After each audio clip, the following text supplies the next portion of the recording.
Hey guys, I wanted to do a quick rundown on some experiments I've been running with Facebook ads and just seeing if they were viable. I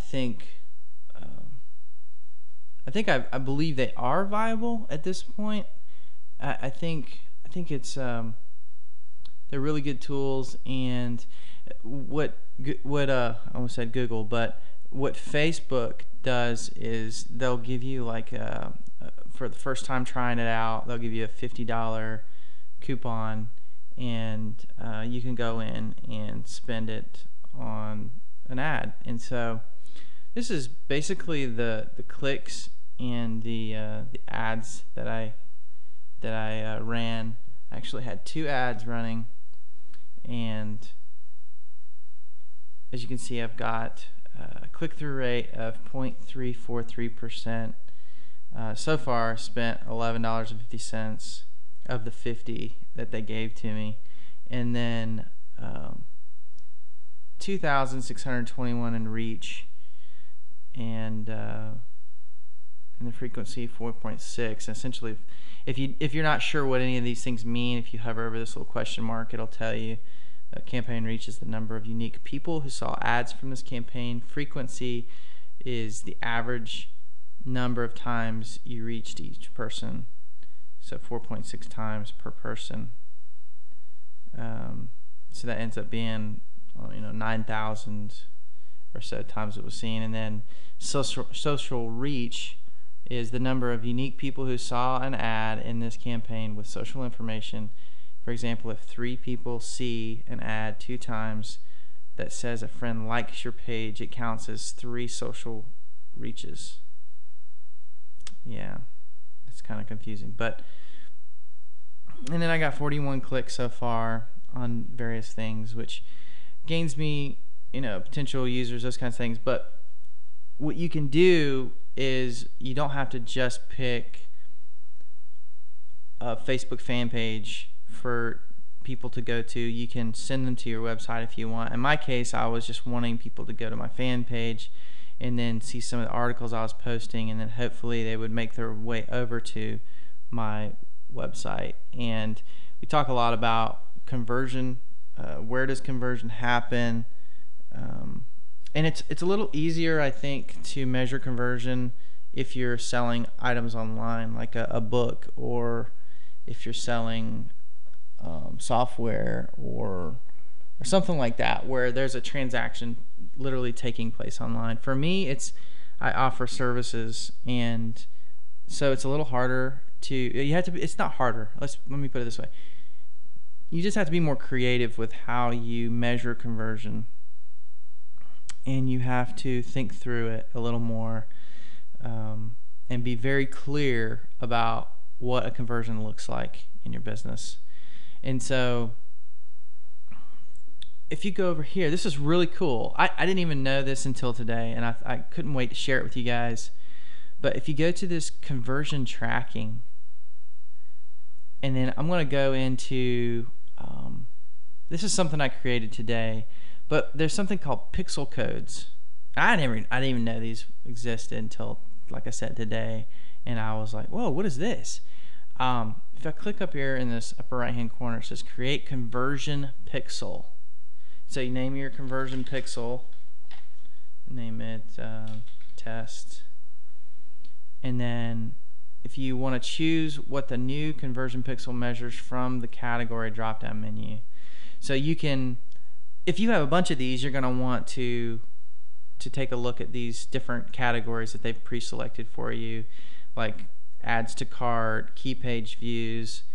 In my case, I'd probably want to do like either under key page views or other website conversions. Eventually, I'll probably have some items that I might sell, like maybe an ebook or something. But for right now, my site is mainly informational. I'm giving away a lot of information. And so there's a lot of programs out there like HubSpot and Hootsuite. Hootsuite, the thing about Hootsuite that I kind of struggle with is that they show you a lot of measurement they show you a lot of um, of graphs and charts on activity, but the problem is being able to quantify that activity into potential leads or cash flow. If you can't quantify it into real cash flow, it kind of is pointless, in my opinion. I mean, I guess from a PR standpoint, it has an intrinsic value, but for me, it's like I want to see, and this is what I try to envision for all of my customers, is for all my customers, I don't want to be a waste of space for my customer. I want to be full on a value add to what they've got going on. I'm not interested in becoming a liability, and that's what I tell people. I was just talking to a new friend yesterday about this who was thinking about hiring me, and we were talking about, I just told him, I said, I'm not interested in being another liability for a business owner. That's just not what I'm about. I'm hoping at the end of the day that the sales skyrocket. I mean, just absolutely skyrocket to an unbelievable, unprecedented levels is what I'm really hoping for. And so you can use things like Hootsuite to measure activity, but when it comes to actually, tracking real conversions, you might want to use HubSpot or something like that. And HubSpot's a really cool tool, and I think it's getting the internet closer to what it needs in terms of is social media, is there some sort of a dollar figure I can kind of account to it. So say that you're a retailer and you've created like a coupon code for something, and you say, hey, I want for these people to click on this coupon code, and then we can then track where this coupon code is taking them to straight to the shopping cart. Okay, so if you go to Create Pixel, it will create this code for you, and it's a conversion pixel code.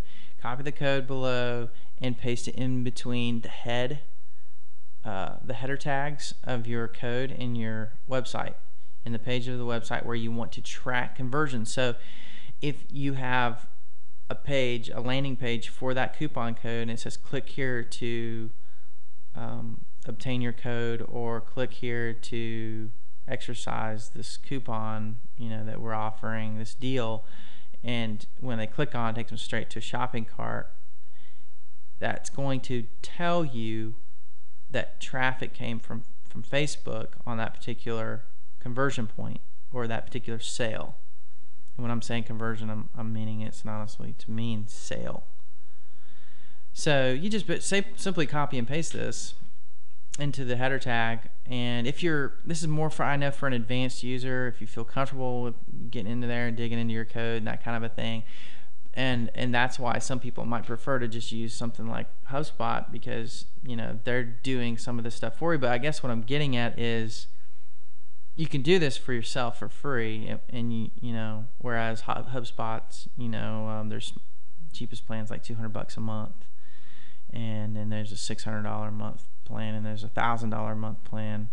And in case you guys are wondering, the $200 a month plan, it's built on their platform. Your website has to either be rebuilt on their platform, or they just build you a whole new website from scratch on their platform. So essentially, if you ever decided that you wanted to go, you couldn't take your website with you because it was then on their platform. But if you do the $600 or the $1,000 plan, then it can be built on any platform. Like, it can integrate in any other platform, like WordPress, for instance, because I'm a huge WordPress fan.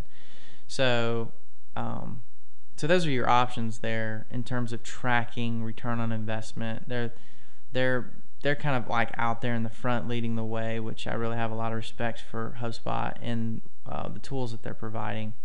But it is a little bit pricey, and some people may not have the ability to have time even to even run on that platform, which is why you would hire somebody like me, or I guess if you had someone in-house, like an analyst of some sort in-house that could run a program like that. But at the end of the day, I'm showing you a free way here, which just blew my mind. I was like, this is great.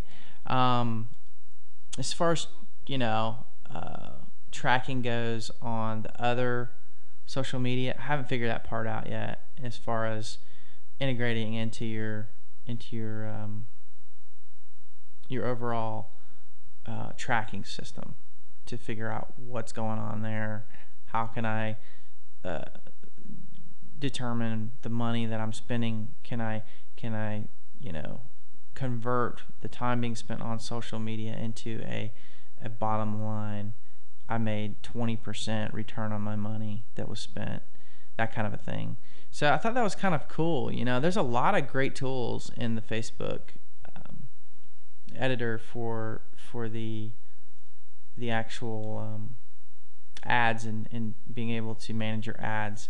So I recommend taking a look at that. If you've got a few dollars to throw at that, I think it's, in my opinion, I feel like there's a lot of value to doing something like that on Facebook. And I'm all about organic. I like to try to not buy ads if I can help it, and I like to do it through SEO. But this is not a bad option to maybe supplement the organic side of things.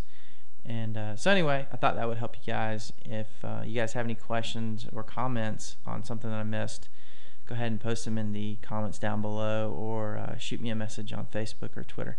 All right, see you guys.